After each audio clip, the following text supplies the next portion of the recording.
Welcome. I'm David Ricks. I'm a personal injury trial lawyer in Rancho Cucamonga and the principal of the Inland Empire Law Group. During the course of a lawsuit, most likely your case will involve a deposition. And that's where the opposing side asks you questions under oath.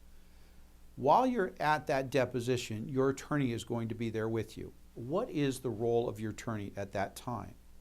Well, first off, let me tell you what the role of your attorney is not. And that is, the role of your attorney is not to argue your case or try to prove your case at the deposition. Because this is where the opposing side has the chance to ask you questions. The role of your attorney in that deposition is basically to protect you from improper questions, such as questions that are confusing or compound or highly irrelevant. The attorney can pose objections, and there's not a lot of objections during the course of a deposition, but the attorney will listen carefully to the question and, if necessary, pose an objection to protect and preserve the record for later on. Unless your attorney instructs you not to answer the question, you'll still have an obligation to answer the question even though an objection has been made.